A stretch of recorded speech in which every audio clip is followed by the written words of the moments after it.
They say every small town hides a battle or two behind its white picket fences. In Greenville Hills, those battles usually came in the form of whispered gossip or petty disputes over lawn decor. But one summer evening, under the glow of fairy lights and the smell of barbecue smoke, a line was crossed. This isn't a story about petty neighbor drama. This is a story about loyalty, about standing up when it matters most, even when the odds seem stacked against you. My name is Noah Adams. I moved here for peace, for healing, to start over. But when someone tried to steal not just a piece of my heart, but a living part of my recovery, my therapy goat. Cupcake. I realized some fights find you whether you want them or not. And when they do, you don't back down. You stand your ground. Noah Adams had never wanted much from life after he left the Army. Just a little land, a little quiet, and a little peace. Greenville Hills promised all three. A cozy, scenic town outside San Diego, where people smiled politely over white fences, and evening barbecues were a weekly ritual. It wasn't flashy, it wasn't loud, and that's exactly why Noah had chosen it. His days were simple and healing. Every morning he'd walk the pastures tending to his small garden and checking on the animals, especially Cupcake. The little goat had come into Noah's life during a low point, a time when even breathing felt heavy. Cupcake wasn't just a pet.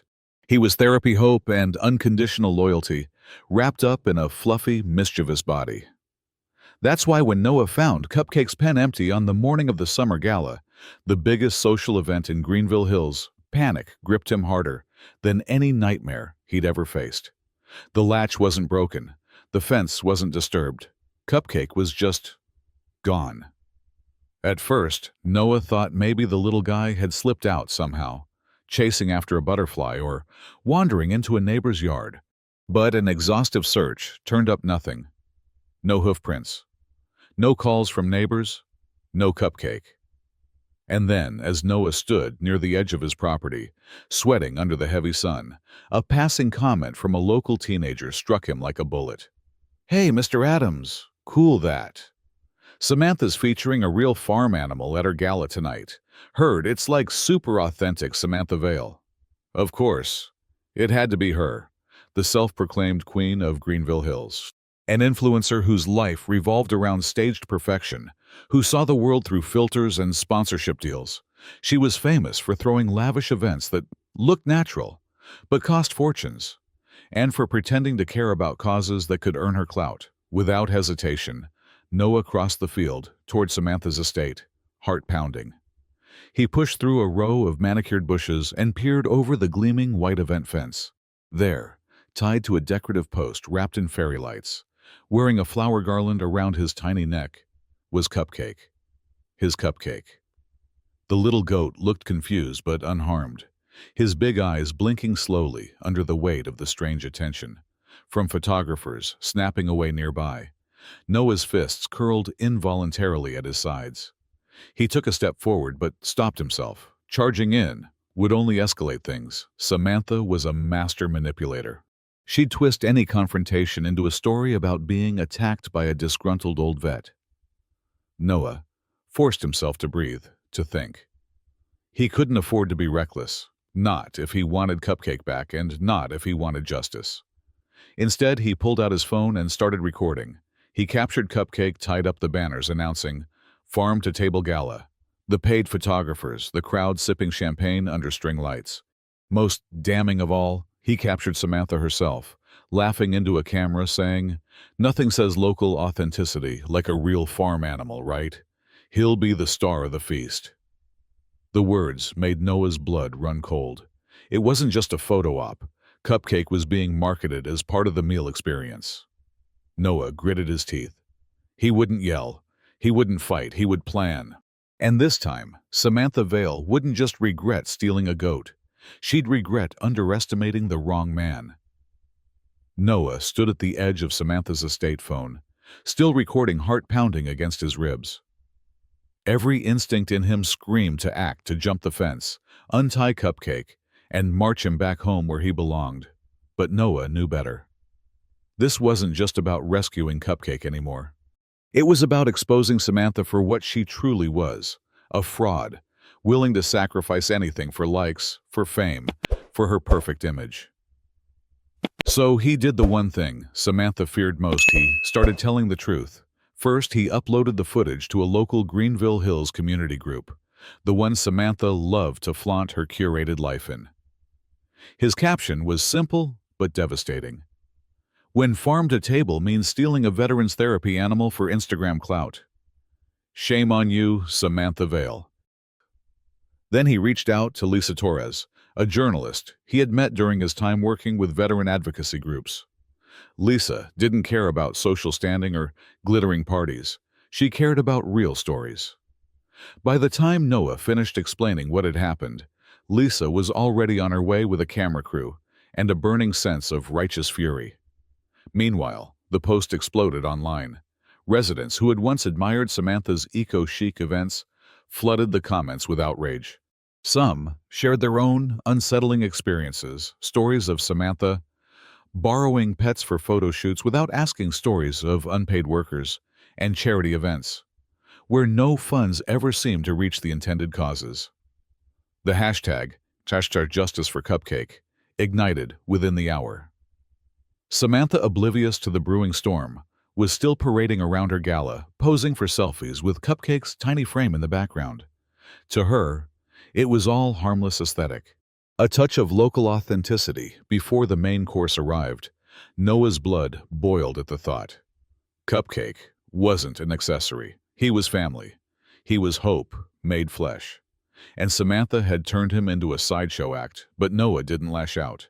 Instead, he stayed methodical. He called the Animal Control Office, presenting video evidence that Cupcake was being mishandled without permission. He contacted a local veterans' rights organization, who immediately issued a statement condemning the theft and mistreatment of a therapy animal.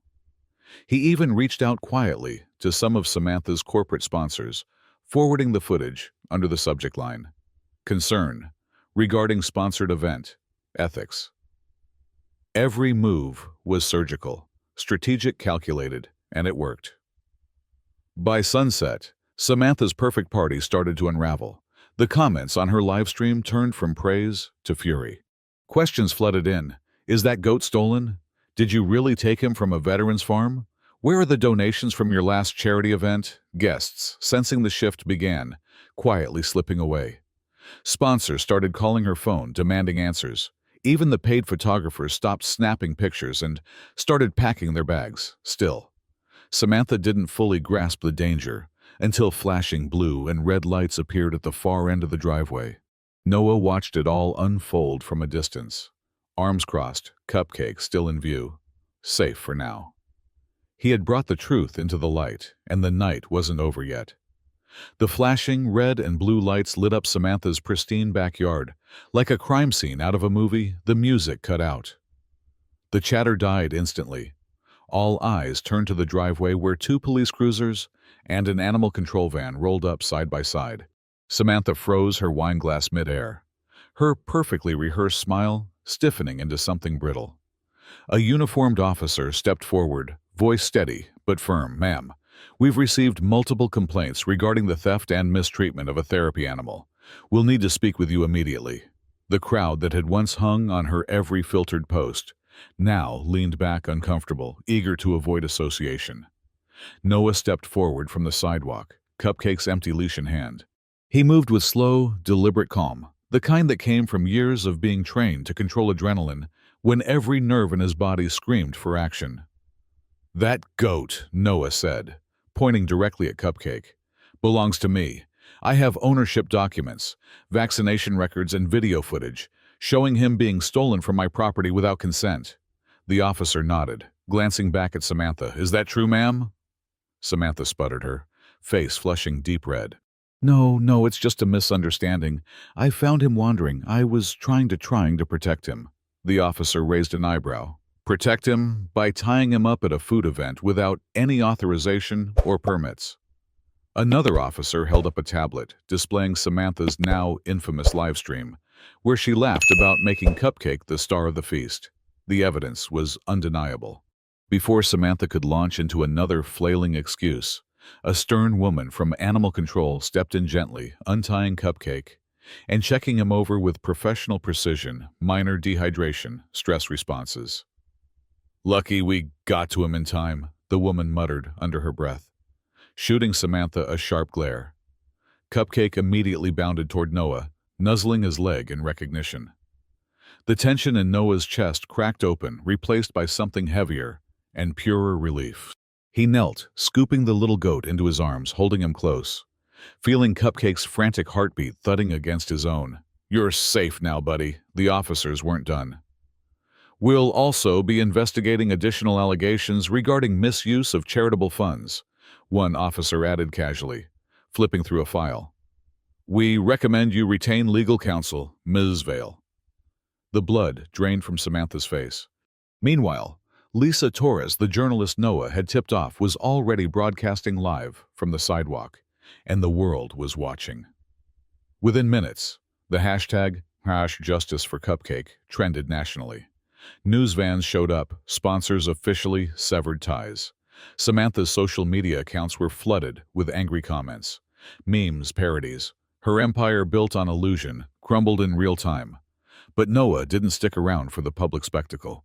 He didn't need revenge splashed across a headline to feel satisfaction. As he carried Cupcake home under the star-smeared sky, he passed small knots of neighbors, people who nodded at him with quiet respect.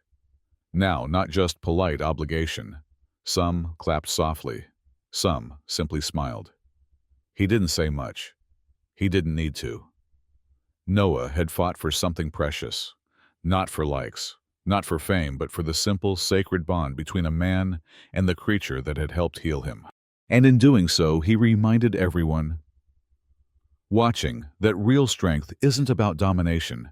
It's about loyalty. It's about heart. Back at his small farm, Noah let Cupcake run free in the pasture, the little goat kicking up dust and bleeding happily into the night. No filters, no hashtags, just freedom. And for the first time in a long time, Noah Adams smiled a real, unguarded, soul-deep smile, knowing that in a world obsessed with appearances, he had chosen something better, something real.